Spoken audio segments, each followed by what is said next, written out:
أعوذ بالله السميع العليم من الشيطان الرجيم بسم الله الرحمن الرحيم رب اشرح لي صدري ويسر لي أمري واحلل عقدة من لساني يفقه قولي ربي زدني علما ربي زدني علما ربي زدني علما الصلاة والسلام عليك يا سيدي يا رسول الله والسلام عليك يا حبيب الله۔ پارہ نمبر 17 کا آغاز ہوتا ہے سورہ انبیاء سے، اور انبیاء جو ہے جیسے ہم جانتے ہیں کہ نبی کی جمع ہے۔ اس صورت میں بہت سارے نبیوں کے واقعات بیان کیے گئے اور اسی مناسبت سے اس کا نام سورہ انبیاء ہے۔ یہ مکہ مکرمہ میں نازل ہوئی، اور اس صورت کی جو سب سے پہلی آیت ہے یہ بہت قابل غور آیت ہے۔ اس میں میرا رب فرماتا ہے لوگوں کے اعمال کے حساب کا وقت قریب آن پہنچا، وَهُمْ فِي غَفْلَةٍ مُعْرِضُونَ، اور وہ غفلت میں منہ پھیرے ہوئے ہیں۔ یہ 14.5 صدیاں پہلے، 1450 سال پہلے میرا رب کہہ رہا ہے کہ اعمال کے حساب کا وقت قریب آن پہنچا ہے۔ تو 14 صدیاں بیت گئی، ابھی تک قیامت قائم نہیں ہوئی۔ کچھ عجیب نہیں لگ رہی یہ بات؟ تو جب ہم اس بات پر غور کرتے ہیں اور مفسرین کرام کی تفاسیر کا مطالعہ کرتے ہیں تو ہمیں یہ پتہ چلتا ہے کہ ہر انسان کی زندگی بس وہی اس کی زندگی ہے، وہی اس کا دارالامتحان ہے، وہی دارالعمل ہے۔ جو ہی اس کے امتحان کا وقت ختم ہونا ہے اسی وقت اس کے جو نامہ اعمال ہے اس کو بند کر دیا جانا ہے۔ اب یہ نامہ اعمال کیسے بند ہونا ہے؟ یہ نہیں ہونا کہ اس میں مزید لکھا کچھ نہیں جانا۔ نیا عمل تو وہ کر نہیں سکے گا، موت کے بعد نیا عمل تو نہیں ہوگا، لیکن جو والباقیات الصالحات، صدقہ جاریہ کے کام، خیر کے کام جو انسان نے کیے ہوں گے وہ اس میں ہر صبح و شام بڑھوتی ہوتی رہے گی۔ وہ کام یعنی نامہ اعمال جو ہیں وہ اس دنیا میں بھی ہمارے چلے جانے کے بعد ہمارے نامہ اعمال گھٹتے بڑھتے رہیں گے۔ اور گھٹتے کیسے رہیں گے؟ یہ مسلمان کی دنیا ایسی دنیا ہے کہ اس میں مائنس مارکنگ بھی ہوتی ہے۔ اب یہ نہیں ہے کہ جب ہمیں موت آئی تو ہمارا جو نامہ اعمال ہے وہ سٹیمپ کر دیا گیا، لاک کر دیا گیا۔ چلیں والباقیات الصالحات تو ٹھیک ہے، دیکھیاں اگر کوئی صدقہ جاریہ کے ہم کام کر گئے ہیں، کسی کو ہم نے قرآن پڑھا دیا، کوئی کسی مسجد میں کوئی ہم نے پیسے دے دیے، اور جب تک وہ مسجد میں لوگ نماز پڑھیں گے تو ہمیں ثواب ملتا رہے گا۔ بہت سارے صدقہ جاریہ کے کام ہیں جو ہمارے دنیا کے جانے کے بعد بھی ہمارے نامہ اعمال میں لکھے جاتے رہیں گے، اور ان میں سب سے جو سر فہرست ہے وہ ہماری نیک اولاد ہے۔ نیک اولاد 5 ٹائم نماز پڑھتی ہے اور 5 ٹائم والدین کے درجات بلند ہوتے ہیں۔ نیک اولاد قرآن پڑھتی ہے تو والدین کے درجات بلند ہوتے ہیں۔ نیک اولاد بہت خوبصورت صدقہ جاریہ ہے۔ اللہ تعالی ہماری اولادوں کو نیک فرمائے، آمین ثم آمین۔ اور اس کے بعد جو برے اعمال ہیں وہ کیسے زیادہ ہوتے رہنے ہیں؟ جیسے نیکی کے کام کا اجر بند نہیں ہوتا، یہ چلتا رہتا ہے، اسی طرح برائی کے کاموں کا اجر بھی چلتا رہتا ہے۔ یہ بات ہمیں پتہ چلتی ہے احادیث سے۔ جب ہمیں بتایا گیا کہ حابیل قابیل نے جب ایک بھائی نے دوسرے بھائی کو قتل کیا تو میرے آقا علیہ الصلوۃ والسلام نے ہمیں بتایا کہ قیامت تک جو بھی ناحق قتل کرے گا اس آدم کے بیٹے کے قتل میں اضافہ ہوتا جائے گا، لکھا جائے گا اس کے نامہ اعمال میں کہ اتنا اتنا اتنا اتنا ناجائز قتل اس زمین پر ہو گیا، اور اس کا گناہ اس کو ملتا چلا جائے گا۔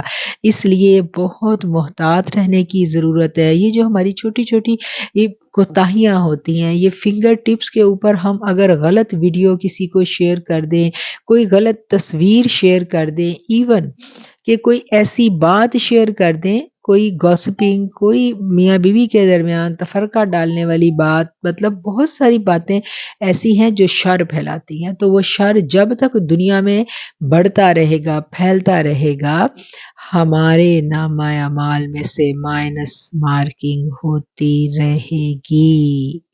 اور کسی کا حق مار لیا، بہنوں کا حصہ اگر ہم کھا گئے، اور اولاد کی وراثت میں ہم کچھ غلط کر گئے، غلط تقسیم کر گئے، غلط وصیت کر گئے، کچھ ایسا ویسا غلط کر گئے، تو مرنے کے بعد بھی ہمارے نامہ اعمال میں مائنس مارکنگ ہوتی رہے گی۔ تو ہمیں کیا پتہ چلا کہ اقترب للناس کے قریب آ گیا لوگوں کے اعمال کے حساب کا وقت۔ ایک معنی تو اس کا یقیناً یہ ہے کہ قیامت کی گھڑی قریب آنے والی ہے۔ یقیناً آقا علیہ الصلوۃ والسلام آخری نبی ہیں، اور آپ سے کروڑوں سال پہلے کب سے یہ دنیا بنی، کب سے آدم علیہ السلام دنیا میں تشریف لائے، ایک دفعہ دنیا ڈوبی، طوفان نوح آیا، کب کتنے پیغمبر آئے، 1,24,000 پیغمبروں کے بارے میں ہم سنتے ہیں، ایگزیکٹ تعداد تو ہمیں نہیں معلوم نا، تو کب کی دنیا بنی ہوئی تھی، اور ہر پیغمبر جو ہے وہ قیامت سے ڈراتا رہا۔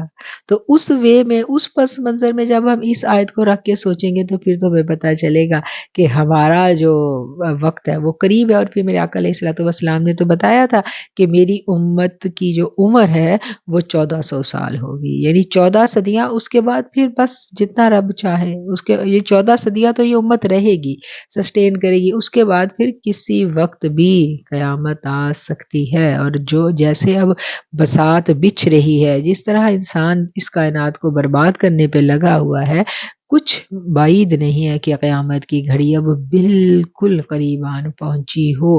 تو دو باتیں ہمیں اس آیت سے سمجھ آئیں، ایک تو حقیقی جو روز محشر، روز قیامت ہے، اس کا یہاں پر اشارہ ہے، کیونکہ باقی نبیوں میں اور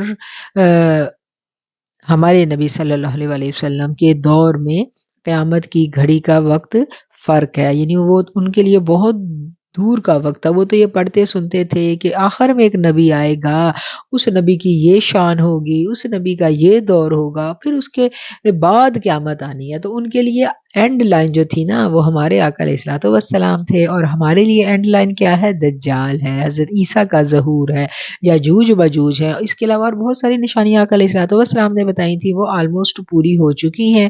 اب جو تھوڑی سی نشانیاں رہ گئی ہیں پوری ہونے والی، ان میں سر فہرست جو نشانیاں ہیں ان کا قرآن ہمیں بتاتا چلا جاتا ہے، جس میں دجال، یاجوج ماجوج اور حضرت عیسیٰ علیہ السلام کا ظہور جو ہے وہ 3 بڑی قابل ذکر نشانیاں ہیں۔ اب ہم نے کیا سمجھ لی بات؟ ہم نے ایک بات تو یہ سمجھ لی قیامت قریب آنے کی، اور دوسری بات یہ ہم نے سمجھ لی کہ ہر شخص کی قیامت اس کی موت کے ساتھ ہی برپا ہو جاتی ہے۔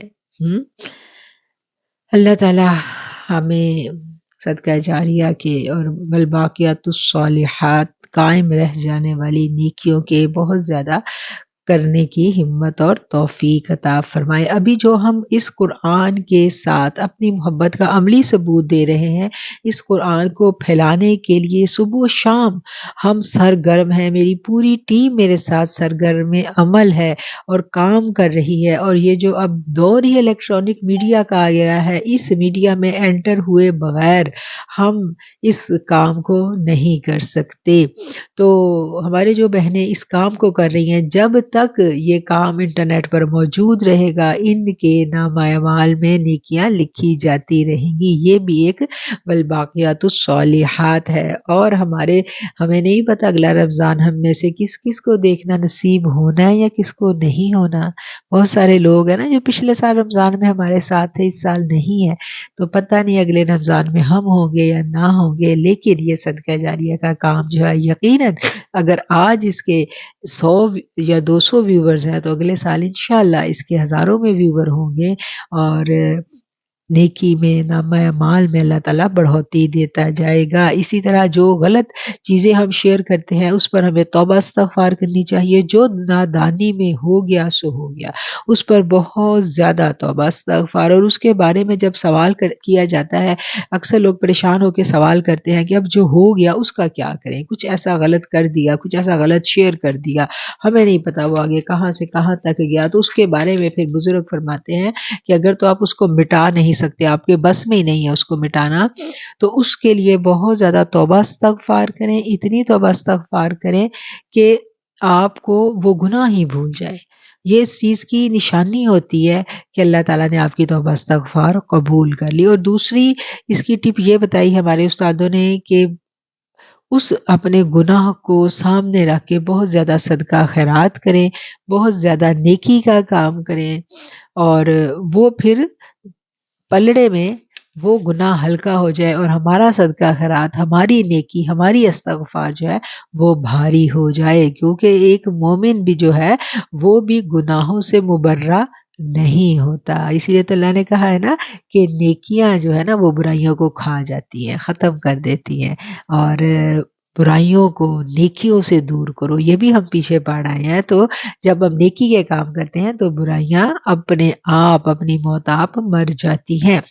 اس کے آگے آ جاتی ہے جی 2 نمبر آیت، اور اس میں اللہ تعالیٰ فرما رہے ہیں نہیں آتی ان کے پاس کوئی تازہ نصیحت ان کے رب کی طرف سے، مگر یہ کہ وہ سنتے ہیں اسے اس حال میں کہ وہ لاہو لاب میں مگن ہوتے ہیں، لاہیتن قلوبہم، غافل ہوتے ہیں ان کے دل، اور آپ کے خلاف سرگوشیاں کرتے ہیں یہ ظالم لوگ۔ اللہ اکبر۔ تو کیا ہے کہ آیت کے اس حصے میں ہمیں پتہ چل گیا کہ جن لوگوں کو اللہ تعالیٰ نے نور ہدایت نہیں دیا ان کا رویہ کیا ہوتا ہے۔ آج بھی ہمیں اپنے ارد گرد ایسے لوگ ملتے ہیں نا کہ رمضان کا مہینہ بھی چڑھ گیا، اور ہمارے گروپ میں بھی الحمدللہ قرآن میرا ہم سفر کے نام سے ہم نے صرف ایسے لوگوں کے لیے وہ گروپ شروع کیا کہ جنہوں نے ابھی تک قرآن کے ساتھ جڑنے کا فیصلہ نہیں کیا تو وہ رمضان کی برکت سے جڑ جائیں، آ جائیں، سنیں ان کو۔ تو ابھی بھی جب ہم دعوت دیتے ہیں تو بہت سارے لوگ تو اس کو قبول کرتے ہیں کہ ہاں ٹھیک ہے ہم سنیں گے، رمضان کی برکت سے اللہ ان کے دلوں کو نرم کرتا ہے، اور بہت سارے لوگ کیا کہتے ہیں، بات ہی نہیں سنتے، اور وہ اتنے بیزی ہیں اور ان کے پاس ٹائم ہی نہیں ہے ہماری بات سننے کا، اور ان کے پاس اتنی ساری باتیں ہیں جو وہ ہمیں سنانا چاہتے ہیں کہ ان کی دنیا کے سارے مسئلے ہم سن لیں، لیکن وہ ہماری قرآن کی بات سننے کو تیار نہیں ہے۔ آگے اللہ تعالیٰ فرما رہے ہیں وہ کہتے ہیں کیا ہے یہ مگر ایک بشر تمہاری مانند، تو کیا تم پیروی کرنے لگے ہو جادو کی، حالانکہ تم دیکھ رہے ہو کہ یہ تمہاری طرح بشر ہے۔ نبی کریم صلی اللہ علیہ وآلہ وسلم نے فرمایا میرا رب جانتا ہے جو بات کہی جاتی ہے آسمانوں میں اور زمین میں، اور وہی ہر بات کو سننے اور جاننے والا ہے۔ ہر بات جو کہی جاتی ہے زمین و آسمانوں میں، اس کا کیا مطلب ہے کہ آقا سے چھپ کر بھی جو بات کہی جاتی ہے نا ان کے بارے میں، وہ طرح طرح کی باتیں کرتے تھے نا، وہ کہتے تھے کہ یہ تو جادوگر ہے نعوذ باللہ، اور مجنون اور دیوانہ، کیا کچھ کہتے تھے آقا کو، اور جادوگر اس لیے کہتے تھے کہ جو کوئی آپ کی بات سنتا تھا وہ آپ کا ہو کے رہ جاتا تھا۔ تو اس کا جواب پھر قرآن نے دیا ہے کہ اللہ تعالیٰ تو زمین و آسمان کی چھپی ہر بات کو جانتا بھی ہے اور سنتا بھی ہے۔ اور پھر یہ والی پچھلی جو ہم نے سورہ کہف میں آیت پڑھی تھی بشر والی، کہ یہ تو میں تمہاری طرح کا بشر ہوں، اب یہ دیکھیں جہاں جہاں بشر کا ذکر آئے گا اس انداز سے ہم اس آقا علیہ الصلوۃ والسلام کی ہستی کو جب سمجھنے کی کوشش کریں گے تو بات ہماری عقلوں سے اوپر نکل جائے گی۔ مگر یہ ایک بشر تمہاری مانند، تو کیا تم پیروی کرنے لگے ہو جادو کی۔ تو یہ بھی ایک سوالیہ نشان ہے اور ہمیں مزید تدبر کی دعوت دیتی ہے یہ آیت۔ آگے ہے جی آیت نمبر 20۔ 19 اور 20 کو ہم دیکھتے ہیں کہ جو اللہ کے قریب فرشتے ہوتے ہیں وہ اللہ کی عبادت کرتے ہیں، وہ ذرا بھی سرکشی نہیں کرتے، اور وہ اللہ کی عبادت کرتے ہوئے تھکتے بھی نہیں ہیں۔ یسبحون اللیل والنہار، وہ اللہ کی پاکیزگی بیان کرتے ہیں صبح اور شام، لا یفترون، اور وہ اس میں سستی نہیں کرتے اور وہ اسے اکتاتے بھی نہیں ہیں۔ یہ کس کی خوبی ہے؟ یہ فرشتوں کی خوبی ہے، اور یہی خوبی اللہ کے نیک بندوں میں بھی ہوتی ہے۔ ہم رابعہ بصری کے بارے میں پڑھتے ہیں نا کہ وہ کہا کرتی تھی کہ اللہ کی جو یہ رات اللہ نے بنائی ہے یہ اتنی چھوٹی ہے کہ میری تو ابھی عبادت کی جو بھوک ہے وہ بھی ختم نہیں ہوتی اور رات ختم ہو جاتی ہے۔ تو جو اللہ کے نیک بندے ہیں، جو اس اللہ کے ساتھ ملاقات کی جو تنہائیوں کی لذت ہے، جن کو اس لذت سے آشنائی مل جاتی ہے، پھر وہ بھلے رات کو سنت پوری کرنے کے لیے 20 منٹ سوئیں یا 1 گھنٹہ سوئیں، وہ تہجد کے ٹائم بالکل فریش ہوتے ہیں، کیونکہ یہ ان کا سیکرٹ ٹائم ہوتا ہے جب انہوں نے تنہائی میں اپنے محبوب سے ملاقات کرنی ہوتی ہے، اور ان کو خود نہیں پتا ہوتا کہ اللہ تعالیٰ نے کیسے ان کو اتنی کم نیند کے بعد اتنا فریش اٹھا دیا۔ یہ اللہ کی قدرت ہوتی ہے بس۔ واللہ یختص برحمتہ من یشاء، یہ اللہ کی رحمت ہے جس کو اللہ اپنی رحمت کے لیے خالص کر لے۔ آیت نمبر 35 کو ہم دیکھیں گے۔ اور نہیں مقدر کیا ہم نے کسی انسان کے لیے جو آپ سے پہلے گزرا اس دنیا میں ہمیشہ رہنا، یعنی اس دنیا پہ کوئی بھی شخص ہمیشگی نہیں رہ سکتا۔ افَإِن مِتُّ فَهُمُ الْخَالِدُونَ، تو اگر آپ انتقال فرما جائیں تو کیا یہ لوگ یہاں ہمیشہ رہنے والے ہیں؟ کل نفس ذائقۃ الموت، ہر نفس کو موت کا ذائقہ چکھنا ہے، اور ہم خوب آزماتے ہیں تمہیں اچھے اور برے حالات سے دوچار کر کے، آخرکار تم سب کو ہماری طرف لوٹ کر آنا ہے۔ کوئی فرد ایسا نہیں ہے جس کی زندگی میں اچھے اور برے دونوں طرح کے حالات نہ آئے۔ اگر آج اچھے دن چل رہے ہیں تو شکر کرنا چاہیے کہ یہ ہم چاہتے ہیں کہ ہمارا اچھا وقت محفوظ ہو جائے، تو پھر صرف شکر گزاری ہے جو ہمیں اگلے برے وقت سے، امتحان سے بچا سکتی ہے، کیونکہ آج جو مسائل ہماری زندگی میں ہیں وہ بہت چھوٹے ہیں۔ ان لوگوں کو دیکھیں جو وینٹیلیٹر پہ ہیں، جو بہت خوفناک بیماریوں پہ ہیں، آکسیجن کے بغیر سانس نہیں لے سکتے، ہاسپٹل بھرے پڑے ہیں۔ ہم ان لوگوں کو دیکھیں تو آج اپنی بیماریاں کچھ لگتی ہی نہیں ہیں، آج اپنی بیماریاں ہلکی پھلکی لگتی ہیں۔ اولاد کو جب ہم دیکھتے ہیں، اولاد کی پریشانیوں کو دیکھتے ہیں، تو اپنے سے بڑی جو پریشانیاں ہیں لوگوں کی اولاد کی وہ دیکھیں۔ کیسی کیسی آزمائشیں ہیں دنیا میں، جب دیکھنے جائیں تو اپنے گھر آ کے اپنا گھر جنت لگتا ہے کہ الحمدللہ ثم الحمدللہ، لیکن کیا ہے کہ ہم اپنے سے نیچے دیکھتے ہی نہیں ہیں، ہماری عادت ہی نہیں ہے، ہماری تو سرشت میں ہے کہ ہم نے اپنے سے اوپر دیکھنا ہے، جو ہمیں دے دیا وہ تو ہمیں کبھی نظر ہی نہیں آتا، اس پہ ہم نے شکر گزاری کرنی ہی نہیں ہے۔ یہ لمحہ جو آج ہم قرآن کھول کے بیٹھے ہیں، اسی پر شکر کرنے بیٹھے تو میں کہتی ہوں ہماری شکر گزاری کی کیفیت ہی نہ ختم ہونے پائے۔ تو اللہ تعالیٰ ہم سب کو اپنے شکر گزار بندوں میں شامل کرے، کیونکہ آزمائشیں آنی ہی آنی ہیں، اور آج اگر ایک چھوٹی سی آزمائش میں ہم مبتلا ہیں تو کل کی بڑی آزمائش سے ہمیں ڈرنا ہے، اور اگر آج ہم چھوٹی آزمائش پر واویلا نہیں بچاتے اور شکر کرتے ہیں تو پھر ہم بڑی آزمائش سے بچا لیے جاتے ہیں۔ یہ آپ کو بڑے گر کی بات بتا رہی ہوں، اور بڑی آزمائش بھی ایسے ہی نہیں آتی، پہلے اس کے اثرات آتے ہیں۔ بڑی بیماری ایسے ہی تو نہیں آتی نا، پہلے سمٹمز آتے ہیں۔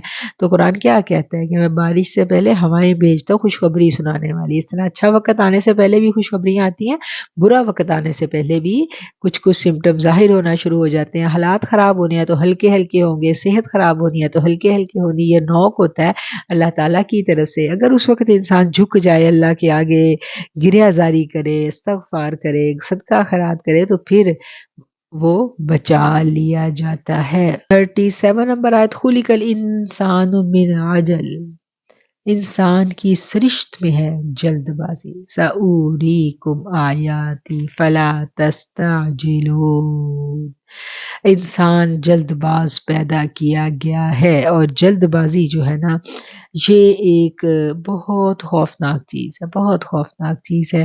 ہم دیکھتے ہیں کہ ہم میں اتنی جلد بازی ہوتی ہے، ہم دوسروں کو جواب دینے میں اتنی جلدی کرتے ہیں۔ کسی کے بارے میں ہمیں کوئی بات ایسی پتہ چل جائے تو ہم کیا کرتے ہیں، ہم اس کے لیے بدگمان ہونے میں 2 منٹ بھی نہیں لگاتے۔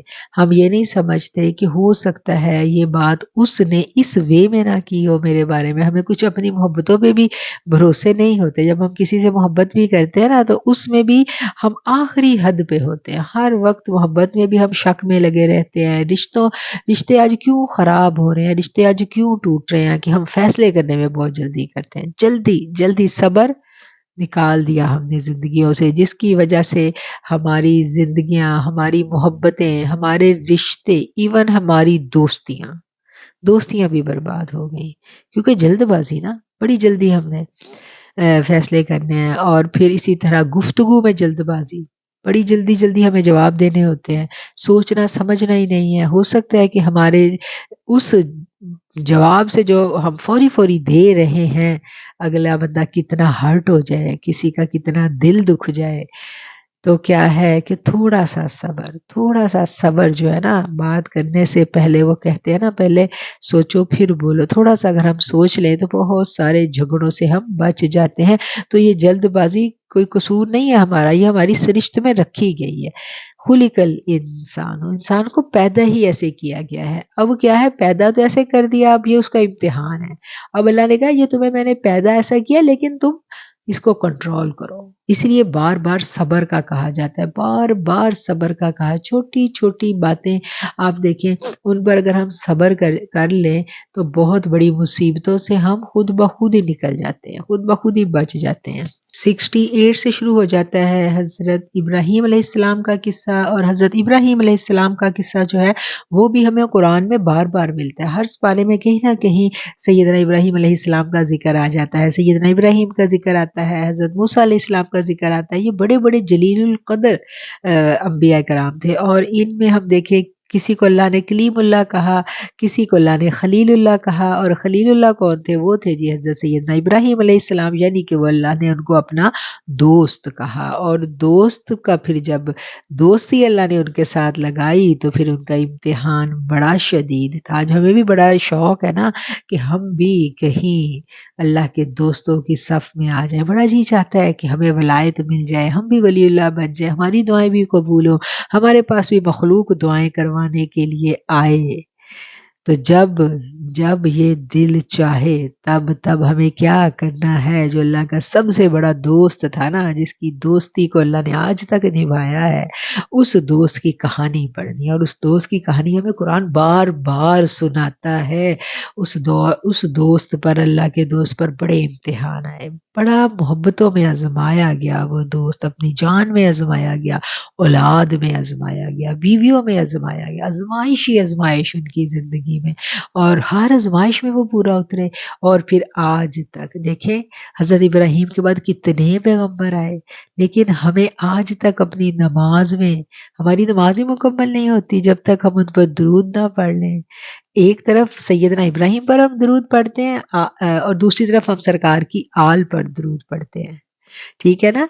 تو درود ابراہیمی کیا ہے؟ سیدنا ابراہیم پر درود، میرے آقا پر درود، اور پھر آپ کی آل پر درود۔ تو کیا، جیسے آل آقا کے ساتھ جڑی ہوئی ہے، اسی طرح سیدنا ابراہیم آقا کے ساتھ ہی ساتھ ہے۔ کیوں؟ کیونکہ میرے آقا علیہ السلام جو ہے نا، ان کی اس دنیا میں آمد سے پہلے سیدنا ابراہیم نے دعا مانگی تھی، اور وہ دعا، اس میں آقا کی پوری صفات جو تھی نا، وہ بھی آپ نے ساتھ ہی مانگی تھی کہ ایسا پیغمبر آئے میری اولاد میں سے، ایسا آئے جو تیری آیتیں پڑھے، اور ساری جو تفاصیل ہم قرآن میں گاہے بگاہے پڑھتے رہتے ہیں۔ اور سیدنا ابراہیم کا جو یہاں قصہ آیا ہے، اس قصے کو تھوڑا سا ہم دیکھیں گے، اور اس میں سے ہمارے لیے جو سبق ہے ہم اس کو دیکھیں گے۔ سیدنا ابراہیم کو جب نمرود نے آگ میں بھڑکانے کی جو وقت آیا تھا، ان کا آگ میں ڈالا گیا تھا، تو وہ آگ جو ہے بہت شدید بھڑکائی گئی تھی۔ کتنا ٹائم لگایا تھا، کتنے دن مہینے لگے تھے، کہتے ہیں اس آگ کو بھڑکانے میں، بہت زیادہ اس نے آگ بھڑکائی۔ اب اس آگ میں پھینکتا کون؟ اب اتنی دور آگ میں جانا، جب کہیں کئی میلوں پر کتنی بڑی جگہ پر ایک آگ بھڑکائی جائے اور اس میں صرف ایک بندے کو ڈالنا ہو تو وہ ڈالے گا کون؟ کیونکہ آگ کی تپش تو دور دور تک ہوگی نا۔ تو اس کے لیے پھر اس بدبخت نمرود نے ایک منجنیق بنائی، ایک منجنیق سمجھے لفٹ کی طرح کی ایک چیز، اور اس منجنیق کو رسوں سے باندھا گیا، لوہے کے رسوں سے، بالکل جیسے آج یہ لفٹیں ہمیں چلتی ہوئی ملتی ہیں مختلف تفریح گاہوں پر۔ تو اس لفٹ میں بٹھا کے سیدنا ابراہیم کو ڈالا گیا تھا اس آگ میں، اور جب وہ بدبخت ڈالنے لگا تھا تو اس نے سیدنا ابراہیم کا لباس تک اتروا لیا تھا، اور میرے اللہ کو یہ گوارا نہیں تھا۔ اللہ نے فوراً حضرت جبرائیل علیہ السلام کے ہاتھ حضرت ابراہیم کے لیے جنتوں سے کرتا بھیجا تھا، پھر انہوں نے وہ کرتا پہنا، اور اس کے بعد ان کو جب آگ میں ڈال کے اس منجنیق میں ڈال کے آگ کے اندر ڈالا جا رہا تھا، تو دنیا کی ساری مخلوق جو تھی نا وہ یہ منظر دیکھ رہی تھی اور بے قرار تھی۔ فرشتے اللہ سے کہہ رہے تھے کہ اللہ ہمیں بتاؤ کہ ہم ابراہیم کی مدد کس طرح سے کریں، بارگاہ الہی سے فرشتوں کو اذن ملا کہ جاؤ ابراہیم کی جو مدد تم کر سکتے ہو تو کرو۔ ہوا بارش کے ملائکہ نے حاضر ہو کر اپنی خدمات پیش کی، تو آپ نے بڑے استغنا سے فرما دیا مجھے ان کی خدمات کی ضرورت نہیں۔ حسبنا اللہ و نعم الوکیل، نعم المولا و نعم النصیر۔ یہ سیدنا ابراہیم کی دعا ہے جو انہوں نے اس وقت پڑھی تھی کہ میرے لیے میرا اللہ ہی کافی ہے۔ پھر منجنیق کو گھما کر آپ کو اس میں پھینکا جانے لگا تو عرض کی اے خلیل میں حاضر ہوں، کوئی حکم ہو تو ارشاد۔ جواب آیا اے جبرائیل، یہ جبرائیل نے ان سے کہا تھا، تو جبرائیل مجھے آپ کی اعانت کی ضرورت نہیں ہے۔ جبرائیل نے کہا خلیل اپنے رب جلیل سے اپنے بچاؤ کی دعا مانگو، تو اس پر انہوں نے کیا کہا تھا؟ وہ پیکرے تسلیم و رضا تھے، اللہ کی رضا پر راضی رہنے کی جو حد انہوں نے قائم کر دی اس تک کوئی نہیں پہنچ سکتا۔ انہوں نے آگے سے کیا کہا تھا کہ جب میرا رب میرے حال کو جانتا ہے تو مجھے عرض کرنے کی کیا ضرورت ہے۔ ٹائم سیدنا ابراہیم اس آگ میں رہے، اور آپ کہتے ہیں کہ میری زندگی کے وہ بہترین ایام تھے، آسمانوں سے ان کے لیے خوان آتا تھا، فروٹ آتے تھے، اور آپ مزے سے اس منجنیق میں بیٹھے انجوائے کر رہے ہوتے تھے۔ اور اللہ تعالیٰ نے کیا کہا تھا؟ قُلْنَا يَا نَارُ كُونِي بَرْدًا وَسَلَامًا عَلَىٰ إِبْرَاهِيمَ، اور ہم نے حکم دیا اے آگ ٹھنڈی ہو جا اور سلامتی بن جا، سلامتی کا باعث بن جا۔ تو کہا جاتا ہے، مفسرین لکھتے ہیں کہ اگر اس وقت اللہ تعالیٰ ایسے کہہ دیتے قُلْنَا يَا نَارُ كُونِي بَرْدًا کہ اے آگ ٹھنڈی ہو جا، تو دنیا میں ہر جگہ آگ جو ہے نا وہ سرد پڑ جاتی، دنیا میں جہاں جہاں آگ چل رہی تھی کہیں آگ رہتی نہ۔ لیکن اللہ نے کیا کہا کہ ٹھنڈی ہو جا اور میرے دوست کے لیے ابراہیم کے لیے سلامتی بن جا، اور واقعی وہ پھر سلامتی بنی، اور کیسے کتنا عرصہ آپ رہے اور کتنی آپ کی جنتوں سے تواضع کا سامان آتا رہا۔ اور یہ آیت جو ہے نا اس میں تاثیر بھی ہے، یہ دم کی بھی آیت ہے، یہ ہے جی بخار کا دم۔ اگر کوئی بخار نہ ٹوٹ رہا ہو، بہت تیز بخار ہو، تو اس میں اس آیت کو پڑھ کر دم کیا جاتا ہے، اور دم بھی کیا جاتا ہے، اور جس پانی سے آپ نے اس بخار والے کو پٹیاں کرنی ہے اس پانی پر بھی اس کو پڑھ کے دم کریں، بخار کی حدت کو فوری طور پر یہ دعا جو ہے، یہ آیت جو ہے یہ توڑ دیتی ہے۔ قُلْنَا يَا نَارُ كُونِي بَرْدًا وَسَلَامًا عَلَىٰ إِبْرَاهِيمَ۔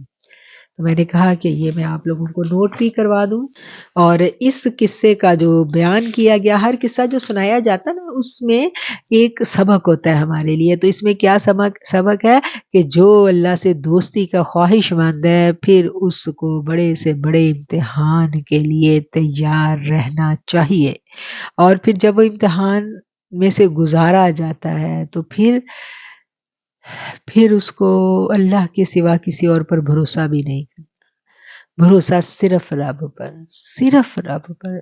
دوستی مانگی ہے نا، تو دوستی آسان نہیں ہوتی، دوستی سے پہلے جو آزمائش ہے نا وہ بڑی مشکل ہوتی ہے۔ پھر حضرت داؤد اور حضرت سلیمان کا قصہ آ گیا۔ ہم ان واقعات کو میرا خیال ہے ڈیٹیل سے نہ ہی پڑھیں کیونکہ ٹائم ہمارے پاس کم ہے۔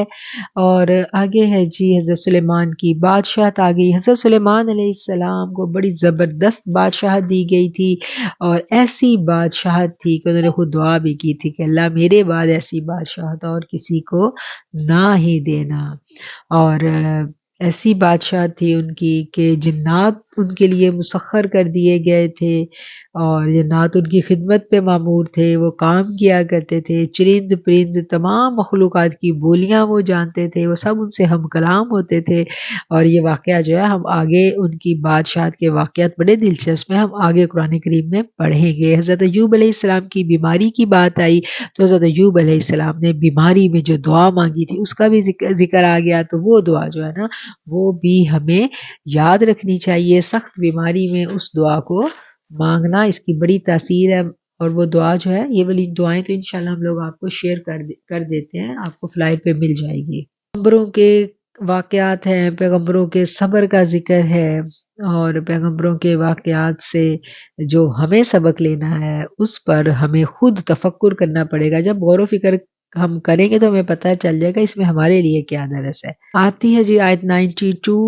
اس میں اللہ تعالیٰ بتاتے ہیں کہ اللہ کا دین ایک ہی دین ہے، اور وہ ہے جی دین اسلام۔ ابراہیم علیہ السلام سے لے کے آج دن تک توحید ایک ہی ہے، اللہ ایک ہی ہے۔ مختلف پیغمبر آئے دنیا میں، مختلف ادوار میں آئے، پیغام ایک ہی تھا، اور پیغام توحید تھا۔ شریعتیں تھوڑی بہت مختلف تھیں، اور احکامات، عبادت کے طریقے، معاملات، وہ کچھ نہ کچھ ان میں فرق تھا۔ جیسے کرسچنز بھی زکوٰۃ دیتے ہیں، ان کی زکوٰۃ کی ریشو فرق ہے، وہ 10% دیتے ہیں، ہم 2.5% دیتے ہیں۔ اسی طرح مطلب مختلف باتیں شریعت میں فرق ہے، لیکن توحید ایک ہی ہے، روح ایک ہی ہے۔ اور پھر دین اسلام بھی ایک ہی دین ہے، اب قیامت تک تو یہی رہنا۔ پرانی تمام شریعتیں منسوخ ہو گئیں، تو آج جو ہمارا دین ہے وہ ایک ہے، جس کو پارا پارا کر دیا گیا۔ پھر آگے 96 نمبر آیت ہے، اس میں یاجوج ماجوج کا قصہ بیان کیا گیا ہے۔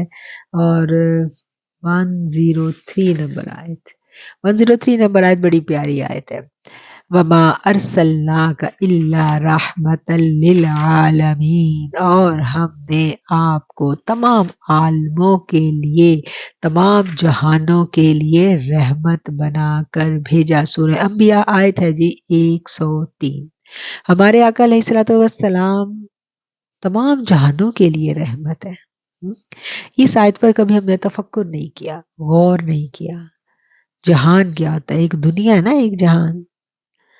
تو اس دنیا کے لیے، پوری دنیا کے لیے، چلو ہم نے مان لیا، ہم نے سوچ لیا، اس دنیا کی تمام مخلوقات کے لیے بھی ہمیں عقل میں بات آ جاتی ہے کہ سب مخلوقات کے لیے، چرند پرند کے لیے، ہمیں واقعات بھی ایسے ملتے ہیں کہ آپ تو سب کے لیے نبی رحمت تھے۔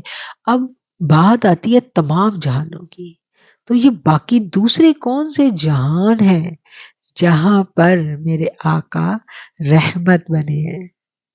ایسے ہی تو نہیں، محاورتاً تو نہیں کہا گیا نا قرآن میں۔ تو یہ آیت جو ہے نا، یہ آیت اپنے اندر بہت بہت گہرائی رکھتی ہے، اور جو صوفیہ اکرام جو ہیں اس بارے میں، صرف اور صرف صوفیہ اکرام کی جو شاعری ہے اس میں ہمیں مختلف اشارے ملتے ہیں، کیونکہ یہ ساری راز کی باتیں ہیں، یہ قرآن کے راز ہیں، اور کہیں کہیں اللہ نے وہ راز تھوڑے سے کھولے ہیں۔ ان رازوں تک پہنچنا آسان نہیں ہے۔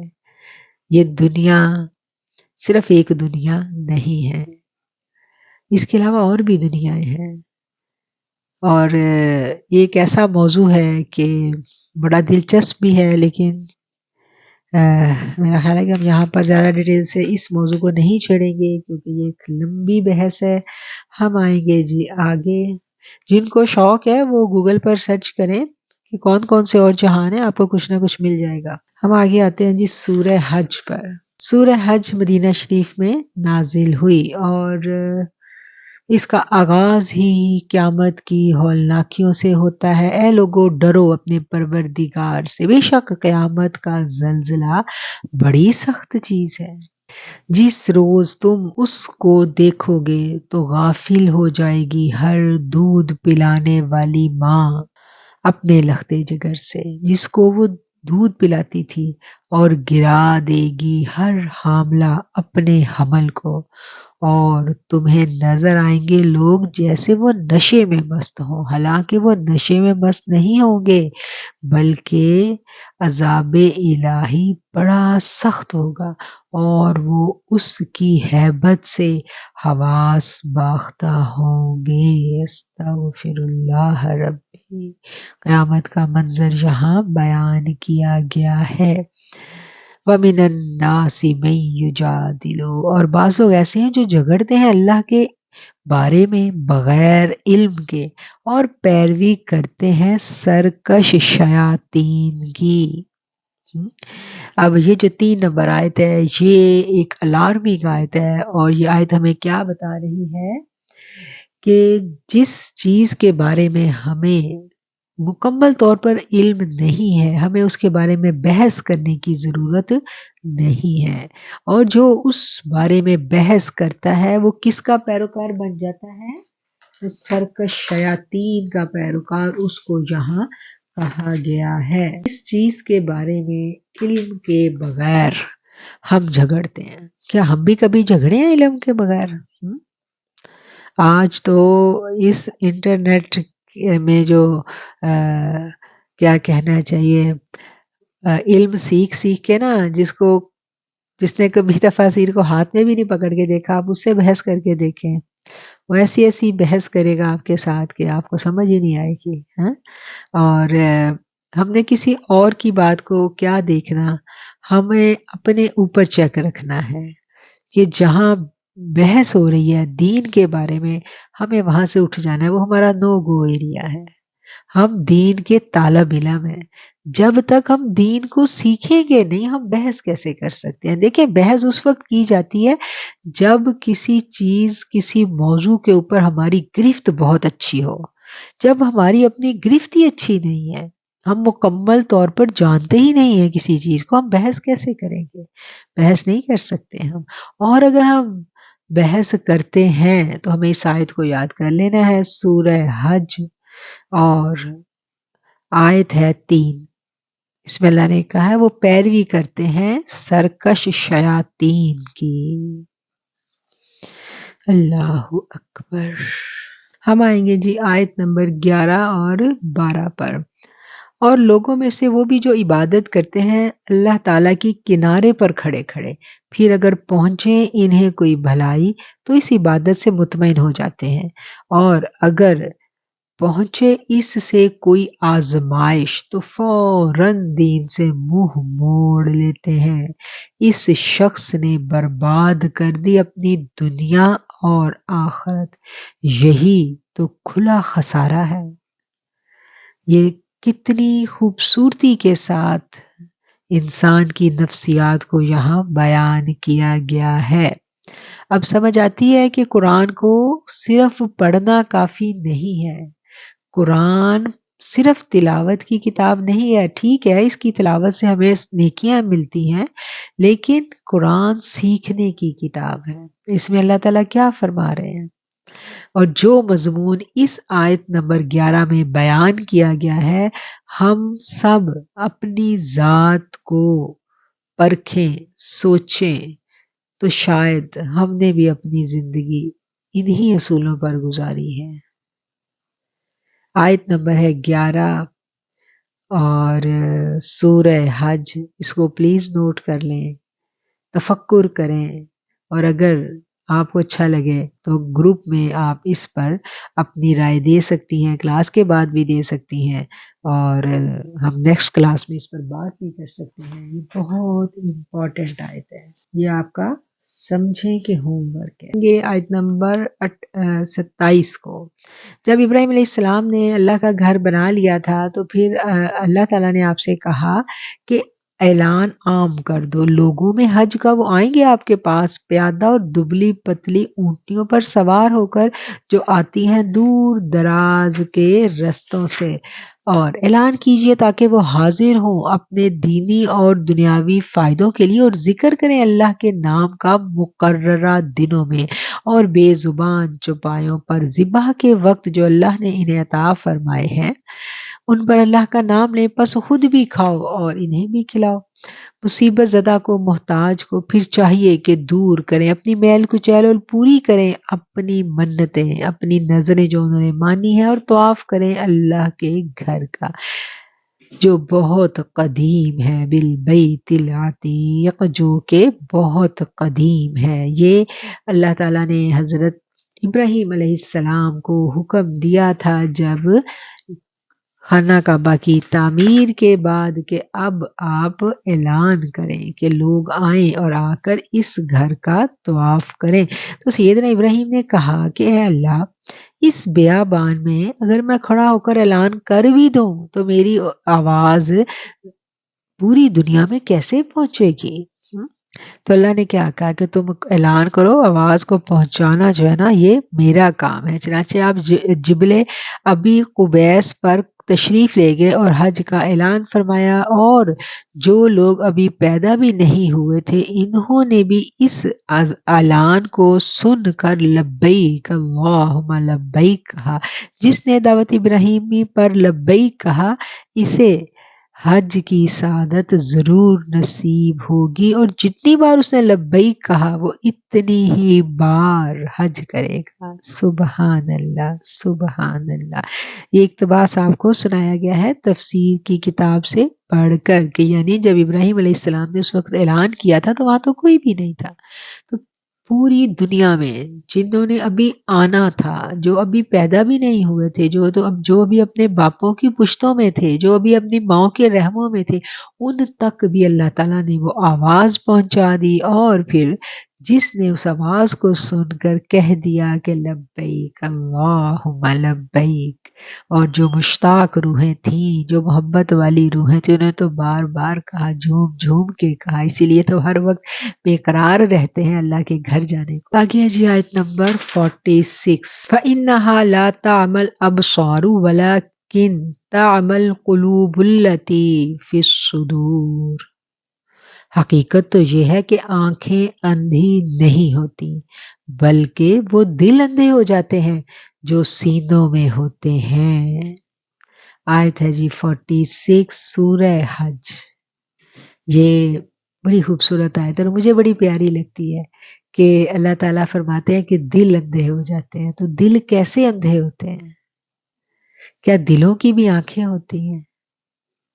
قرآن کی بات ہے نا، تو دلوں کی بھی آنکھیں ہوتی ہیں، اور ہم ان آنکھوں کو محسوس بھی کر لیتے ہیں۔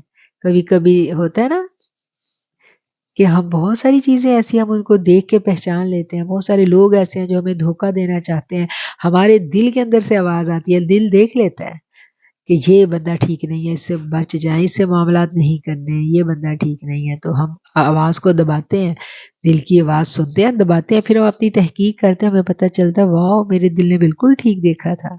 تو ہم قرآن پر غور نہیں کرتے، اور جس کا دل آواز نہیں دیتا، جس کا دل بولتا نہیں ہے، جس کا دل برائی سے منع نہیں کرتا، جس کا دل گڑھے میں جب ہم گرنے لگتے ہیں نا، گمراہی کے گڑھے میں گرنے لگے تو دل چیخ چیخ کے ہمیں روکے نا، تو سمجھ لیں کہ دل اندھا ہو چکا ہے، اس کو تو خود نظر نہیں آ رہا کہ ہم کدھر جا رہے ہیں۔ تو انہی لوگوں کے بارے میں کہا جاتا ہے نا کہ وہ اندھے ہیں، گونگے ہیں، صم بکم عمی فہم لا یسمعون فہم لا یرجعون۔ اور یہ صم بکم والی جو آیت ہے نا، اس آیت کو اللہ تعالیٰ نے ہمیں ایک بات سمجھانے کے لیے ایک پیغام اپنا دیا، اور مجھے اس وقت اتنی حیرت ہوتی ہے کہ جب خواتین یہ آیت جو ہے نا زبان بندی کے وظیفوں میں استعمال کرتی ہیں۔ اللہ اکبر، آج ہر بندہ تو وظیفے کر رہا ہے نا اپنی، کوئی ساس کی زبان بند کر رہا ہے، کوئی دشمن کی زبان بند کر رہا ہے، تو ایک دوسرے کو بتا بھی رہی ہوتی ہیں کہ جب ساس سامنے آئے یا فلانا رشتہ سامنے آئے تو بس یہ پڑھ کے پھونک مار دینا، زبان بند ہو جائے گی۔ تو یہ آیتیں ہمیں کیا سکھلانے کے لیے آئی تھی، اس پر بھی ہم نے غور کرنا ہے۔ یہ بات بالکل درست ہے کہ قرآن کی ہر آیت میں ایک تاثیر بھی ہے. جیسے کچھ آیتیں میں بتاتی ہوں نا، رقیے کی آیات ہیں، وہ جادو کے معاملات، جنات کے معاملات ان سے تحلیل ہو جاتے ہیں، ان کو آیات تحلیل کہا جاتا ہے. کچھ ایسی آیتیں ہیں جو جب جادو کیا جاتا ہے، گروہوں والا جادو جن پر کیا جاتا ہے، تو وہ آیتیں جو ہیں ان میں یہ تاثیر اللہ تعالیٰ نے رکھی ہے کہ وہ گرہیں کھول دیتی ہیں. تو ہر آیت کی تاثیر ہے، لیکن اس کی صرف ہمیں وہ تاثیر کے لیے ملی ہے. اس کا حق ہے ہم پہ. حق یہ کہ پہلے ہم اس آیت کو سمجھیں، پھر اس کو ہم اپنے اس کی تاثیر سے بھی استفادہ کریں. میں استفادہ کرنے سے منع نہیں کر رہی ہوں، لیکن صرف استفادہ ہی، اس کی جو حقیقت ہے، جو اس کا پیغام ہے، اس کو سمجھنے پر کوئی تفکر نہیں. تو اللہ تعالیٰ قرآن کریم سے ہمیں جوڑے رکھے اور ہمیں ہمارے فہم کو، ہمارے سینوں کو وہ وسعت عطا فرمائے، وہ وسعت قلبی، وسعت نظری عطا فرمائے کہ ہم قرآن کا صحیح معنوں میں فہم حاصل کر سکیں. جتنا پڑھا اللہ تعالیٰ اس کو قبول فرما لے. دعا کے لیے میرے ساتھ آ جائیں، اپنے دلوں کو میرے دل کے ساتھ جوڑ لیں. ہم اللہ تعالیٰ سے مل کر دعا کرتے ہیں. سبحان اللہ و بحمدہ، سبحان اللہ العظیم. اللہم صلی علی محمد وعلی آل محمد واصحاب محمد وبارک وسلم. اے میرے مالک، جتنا قرآن کریم ہم نے پڑھا، اس کو پڑھنے میں، الفاظ کی ادائیگی میں، بیان کرنے میں، سمجھنے سمجھانے میں کوئی غلطی کوتاہی رہ گئی مولا تو معاف کر دینا. ہماری کوتاہیوں کو معاف کر دینا، ہماری نافرمانیوں کو معاف کر دینا، ہماری نافرمانیوں سرکشیوں کو میرے مالک دور کر دینا. ہمیں قرآن سے جوڑے رکھنا، ہمیں ہدایت پہ استقامت کے ساتھ چلائے رکھنا.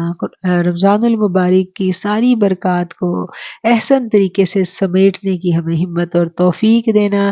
قرآن اور رمضان میرے مالک یہ دونوں اکٹھے ہیں، اور ہمیں بھی یہ دونوں اکٹھے اویل کرنے کی ہمت اور توفیق دینا. ہمارے اوقات میں برکت ڈالنا، ہمارے معاملات میں برکت ڈالنا، ہمیں نیکوں کا ساتھ دینا، نیکوں کی دوستیاں دینا. میرے اللہ ہمیں ہدایت دے دینا اور ہمیں دوسروں کی ہدایت کا سبب بنا دینا. محتاجی بے بسی سے بچانا، رزق حلال کی برکت اور فراخی دینا.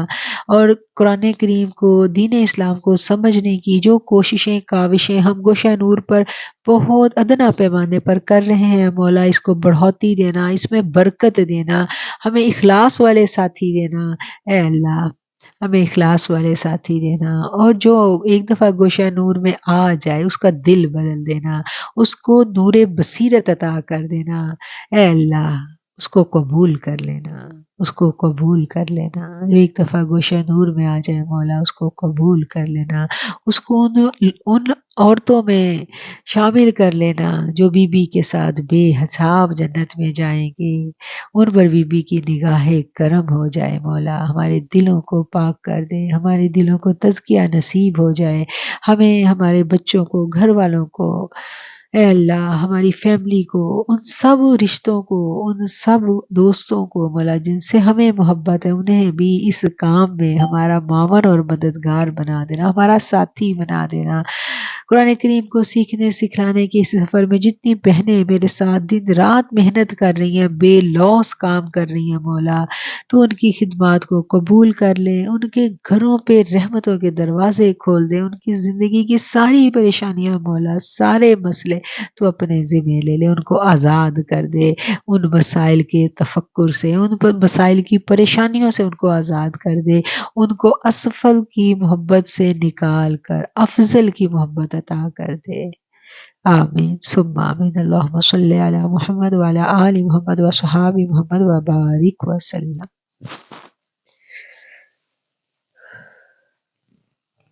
آمین ثم آمین. جزاک اللہ آمین ثم آمین. جزاک اللہ خیر. آمین. آمین ثم آمین. جزاک اللہ خیر. جی